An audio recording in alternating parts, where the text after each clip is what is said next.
Countdown for blast off. X minus 5, 4, 3, 2, X minus 1, fire.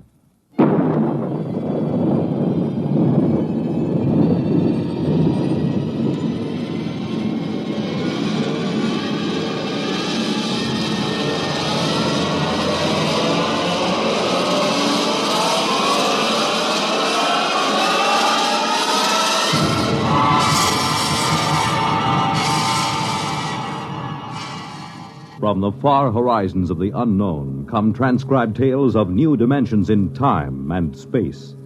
These are stories of the future, adventures in which you'll live in a million, could be years, on 1,000 maybe worlds. The National Broadcasting Company, in cooperation with Galaxy Science Fiction Magazine, presents X minus 1.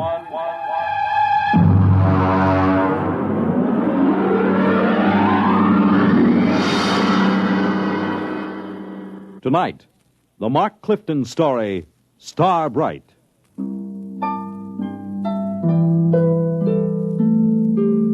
Well, it's finally happened. I've known it would for a long time now. That's why I'm writing this, in the hopes that you'll understand and not think me mad. Whatever the outcome, I hope you will not judge me too harshly for what I've done or failed to do. Mr. Holmes. Mr. Holmes. Come in. Oh, hello, Chief. I just wanted to let you know, sir, that we're doing everything we can to find the children. Yes, I'm sure you are. We've got 300 men out combing the woods for them. The Army base has volunteered another 100 men, and we've sent an all-points bulletin to every police unit in the country. Fine. I just wanted to check and make certain our description is accurate. Your little girl, Star, was wearing a blue dress and white sandals. Is that right? That's right. And she is how old? 6 years old. And the little Howell boy, how old was he? 7, I believe, yes, 7. Thank you. Well, I'll be in touch with you. Oh, that's very good of you, Chief. Oh, by the way, yes. Mr. and Mrs. Howell, how are they taking it? Well, they're pretty upset, naturally. Mr. Howell, he's out with the men searching. Yes, I know. Mrs. Howell's in the car outside. Ruth is outside? Why didn't she come in? Well, she said she'd rather not. Oh, I see. Do you, Pete? Well, Mrs. Howell, I thought... I decided to come in. I'm not going to sit on my feelings any longer. Now, Mrs. No, Howell... I have to say this. Pete, Bill and I have been your neighbors for almost a year now. Our children have been almost inseparable. I know that. Then how can you just sit here writing letters when they may be lost somewhere or in trouble? Why aren't you out with Bill and the rest of them searching? I can't. Ruth, I know how you feel. Please try to understand. I intend to help find Bobby and Star, but I must do this first. Why? What's so important about Ruth, it? I'm sorry. Sorry? Then why don't you act like a man? You're inhuman. Please. I don't ever want to see you or speak to you again. Ever. Perhaps you won't. What was that, Mr. Holmes? Nothing. Chief, if you don't mind, I'd like to be alone for a moment. Okay, Mr. Holmes. I'll keep in touch.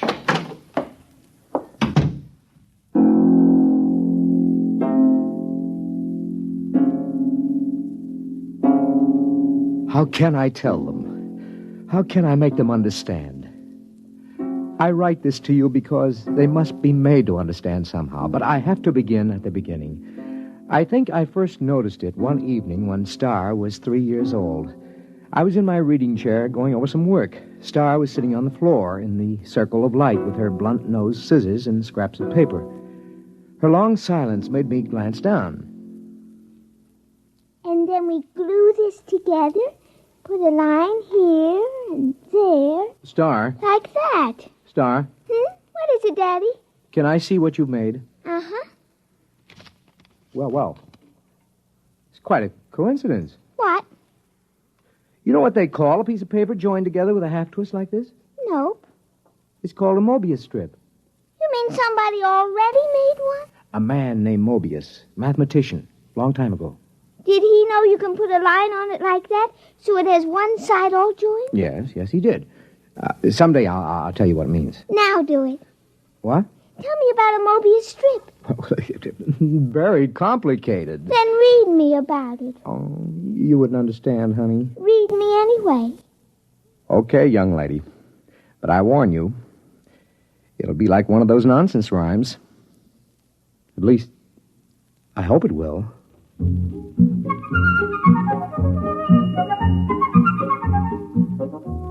At 3 years, a child shouldn't have enough functioning intelligence to put together a Mobius strip.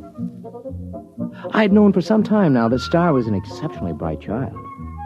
Just how bright, I had no idea. Not until I began to read to her from an advanced physics book, The Theory of the Mobius Strip. To the power of infinity. Now then, are you sufficiently mixed up, young lady? Daddy, you know what? What? You read too slow. You say a word, then I think a long time, then you say another word. Oh, I see. Just, what would you have me do about it? Well, teach me to read. Then I can think as quick as I want. The word is quickly. It's an adverb. Oh, Daddy, really? You pick on such unimportant things. I want to learn to read. Okay. When would you like to begin? Right now, tonight.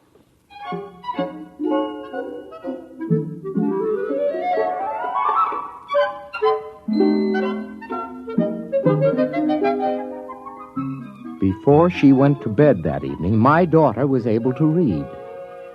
In the months that followed, a great deal happened. Some of our friends, like Jim Petrie, have dropped in and been amused to see her on the floor, rapidly turning the pages of an encyclopedia as big as she is.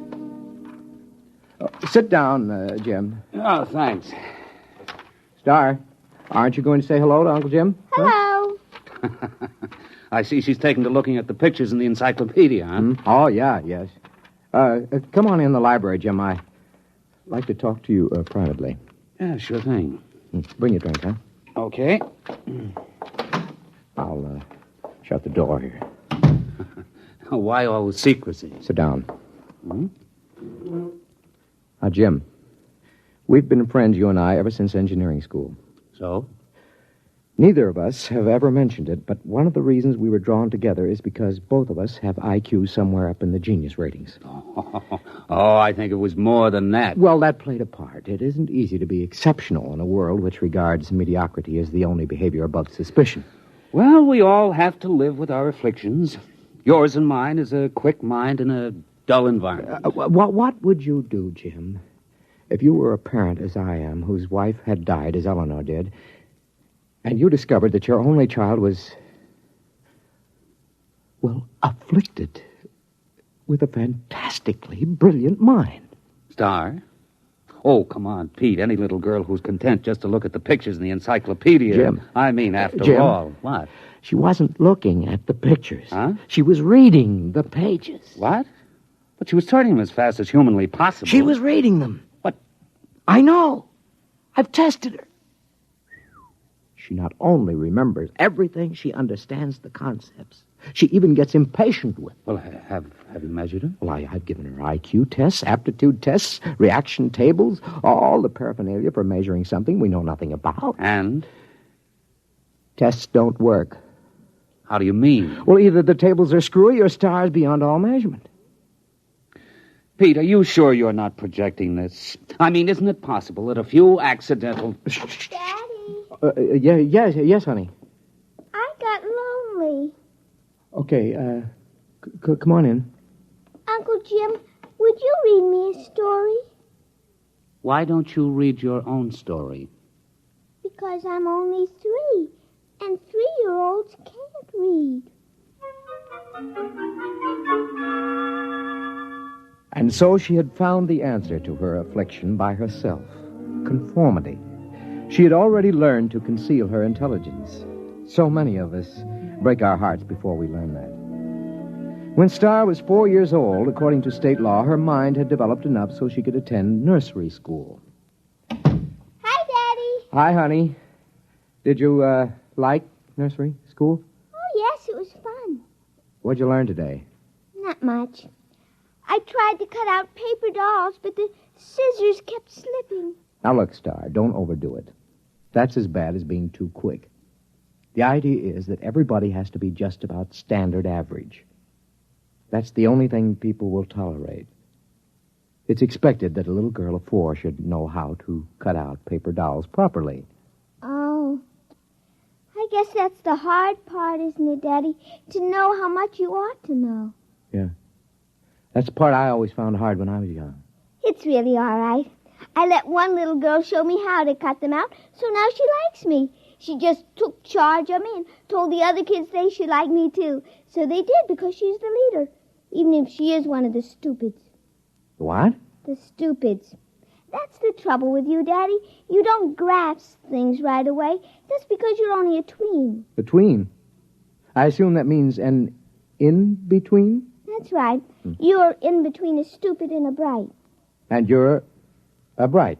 Yes. I made those names up when I was very little. How little? Oh, about 6 months old.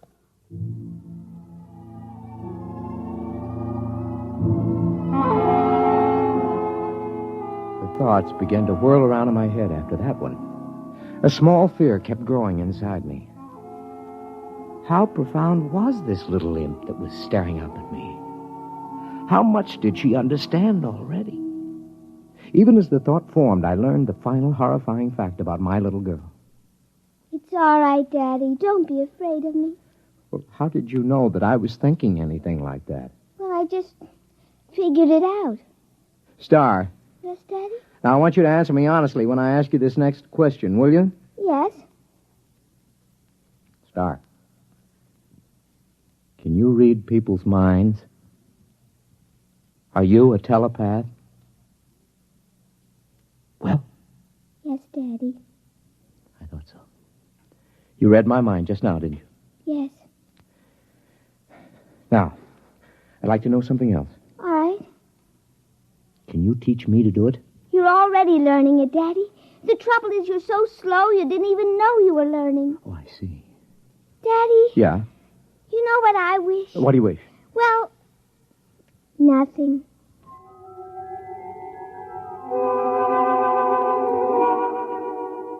All the same, I knew exactly what she was wishing.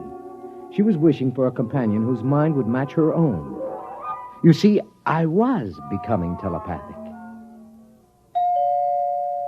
Just a minute. Well, hello.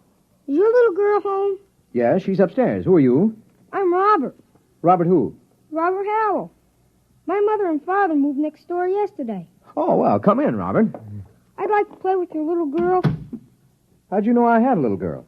Oh, I just know. Oh, I see. And how old are you? I'm 6. Well, I'll ask Star to come downstairs. I'm sure she'll be glad to see you. Yes, she will. Tell me, Robert, are you a tween or a bride? Oh, I'm a...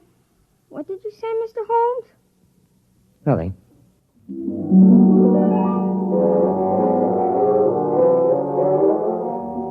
I didn't have to say it. I could read his thought. He was a bride, and it was no accident that he and his parents had moved next door. Somehow, Star had managed to make contact with him, and they had arranged the whole thing. A father is prepared to lose his daughter eventually, but not so soon, not so terribly soon. Coming. Oh, hello, Ruth. Something wrong? No, I was just looking for Bobby. I thought he was over here playing with Star. Well, I thought they were over at your place. I don't understand it. I've noticed that they've been disappearing for a couple of hours almost every afternoon. Well, I suppose they'll turn up again. They know better than to cross the street by themselves. They're too little for that. If they come here first, tell them to come over and have some milk and cookies. Yeah, I'll do that. Oh, by the way, this must belong to your Star. Oh, what's that? Oh, some sort of coin or medal or something. I found it out in the backyard after Star and Bobby were playing. It looks brand new. Let's have a look. Oh, is something wrong? Did you say you found this in your backyard? Yes. What is it? I don't know. Well, I've got to get back. Bill will be getting home for dinner soon, so see you later. Yes.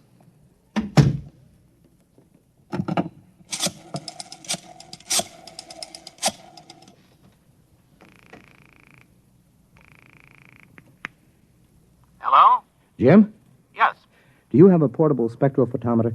Well, sure, we've got a dozen here at the lab. Pack one up and get over here right away, will you? Well, Pete, I don't quit till 5. Look, do as I say, huh? It's important. Well, okay.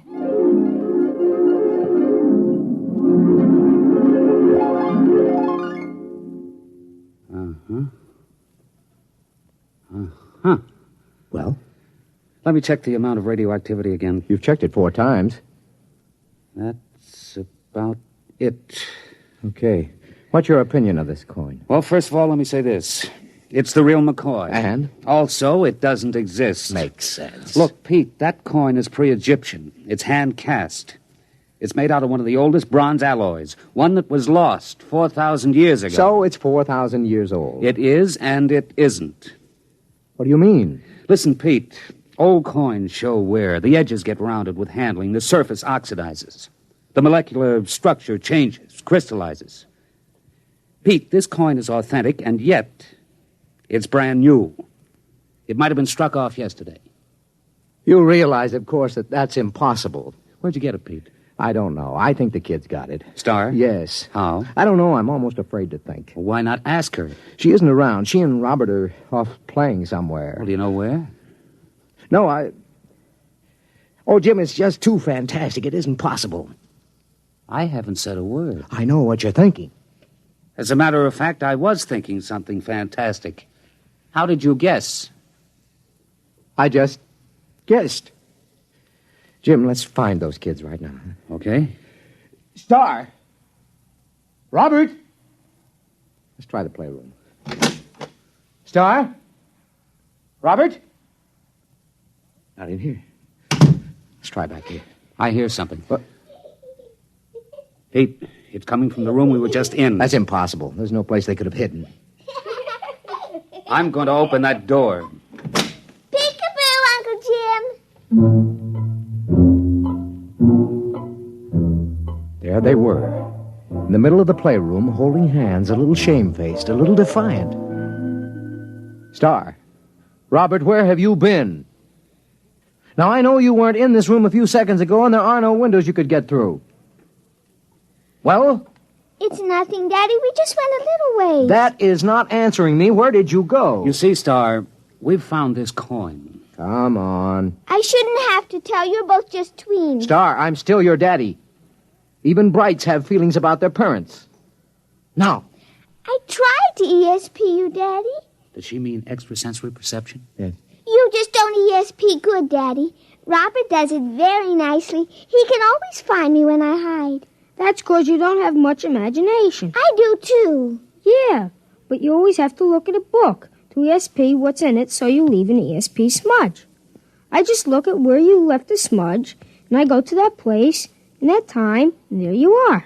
Oh, but that's cheating. It isn't. You just haven't got imagination. You can't teleport yourself to a place that hasn't been. I can, too. What about the moon people? They haven't been yet. Oh, Star, they have too. Not for your daddy they haven't, but for the things from Arcturus. The moon people were about 10 million light years ago. Now, wait a minute, kids. Hold on. Jim, have you been listening to this? I think I heard it. Now, look, kids. You're either playing a big joke on us older folks, or you've actually figured out a way to travel to places in the past. Right? And in the future, too, Daddy. Star, could you tell us how you do it? It would be easier if I could ESP it to you. Well, just pretend we're stupids and tell us in words. Well, you remember the Mobius strip? I remember. She made it about a year ago, Jim. Well, you join the ends of a strip of paper with a half twist to make one surface. Then you take a sheet and give it a half twist so you can join the edges together all over. That's Klein's bottle. Oh, you know about that. Yes, we know that. Go on. Well, then you take a cube. You imagine a cube, and you twist it. Tesseract? Shh. Go on, Star. And you ESP the twisted cube all together the same way you did Klein's bottle. Now, if you do that big enough, all around you, so you're sort of folded into it, you can teleport yourself any place you want to go. And that's all there is to it. Jim, what do you think? I need another drink, Pete. A big one.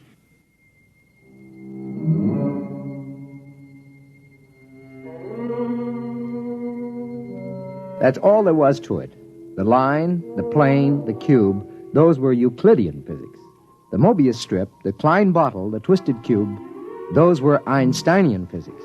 Well, I was pretty advanced in both, but I'd have to do some heavy thinking to really grasp it. Meanwhile, the two little kids stood there staring at us.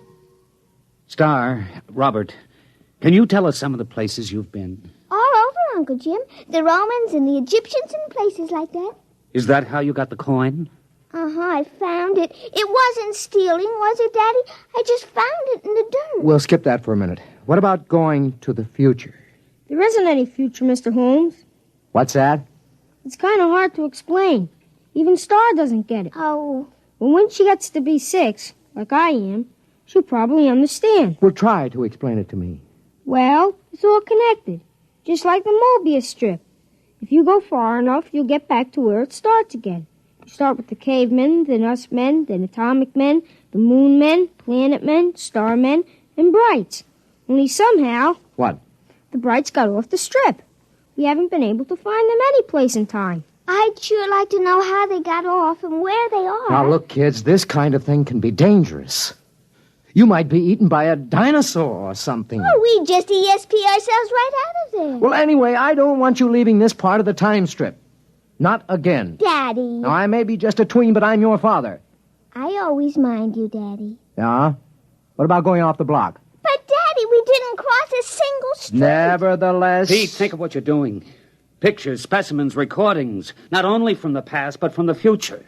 Pete, I beg you. Jim, this is my daughter. But what a contribution. We could be ages ahead of ourselves. No. Star. Robert, I'd like your promise you won't leave present time again. Well? Okay. All right. Now run along. Robert's mother has some cookies and milk for you. Okay. See you later, Daddy. Meet you there. Last one's a moon man. Jim, I'm sorry. Well, I suppose if I had a daughter... Are you going to report this? And have everybody give me the horse laugh? I may be just a tween, Pete, but I'm not an utter fool. It took me almost 6 months to do it. I don't know how many times I visualized a cube and ESP did a half twist and tried to seal the edges around me. And then once there was a flash, just for an instant. I was concentrating on Caesar's triumphant march into Rome. And for the briefest instant, there it was. I was standing on a roadway watching, and then it vanished. Hey. Hi, Daddy. What are you two characters plotting? Nothing, Daddy. Well, I'm going to my study for a while. Star, Yes, Daddy. you remember your promise about not leaving present time, don't you? Yes, Daddy. You going to keep it? Yes, Daddy. Okay. I'm holding you to it.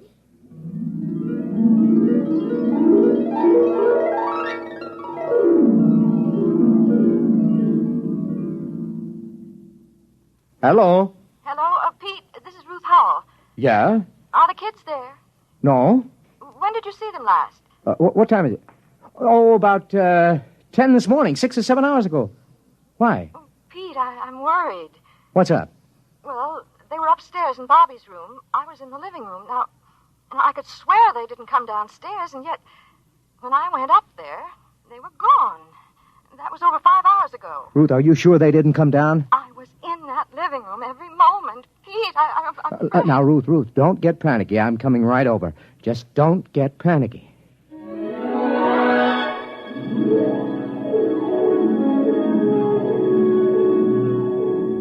There wasn't a trace of them. Well, that isn't exactly true. Remember what Robert had said about Star leaving an ESP smudge? Well, I was able to catch it in Robert's room. It had something to do with where the Brights went when they got off the time strip. That's it, of course. They wouldn't disobey by leaving present time. But isn't it possible that there is more than one present time? Isn't it possible that another now coexists with ours? That's the clue, of course. I'm going to call the police, Pete. I don't think it'll do any good. But we've got to find them. They'd have come back by now. Yes, if they could. What do you mean? Nothing. Well, what are you going to do? I'm going back to my study to think. To think? Aren't you going to look for them? I have to figure out where to look. Well, I'm not going to sit around doing nothing. I'm calling the police.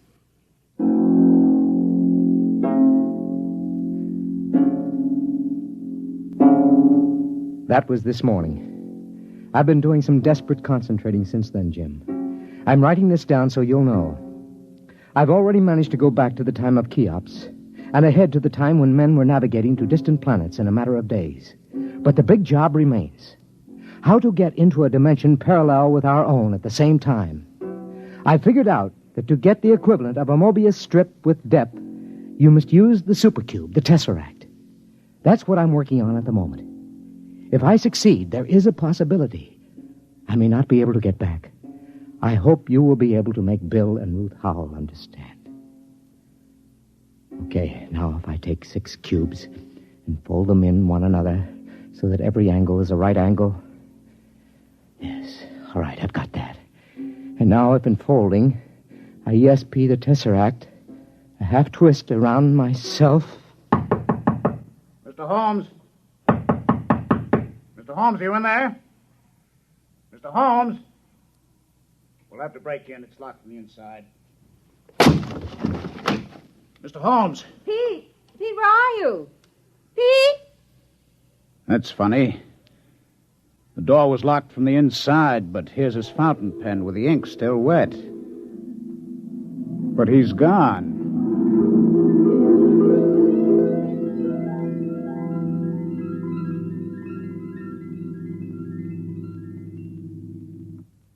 You have just heard X-1, presented by the National Broadcasting Company in cooperation with Galaxy Science Fiction Magazine.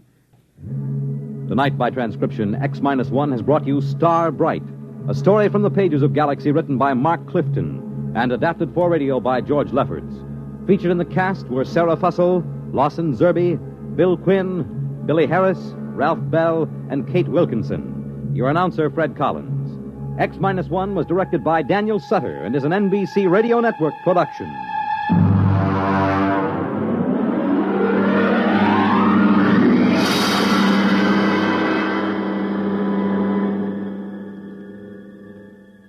X-1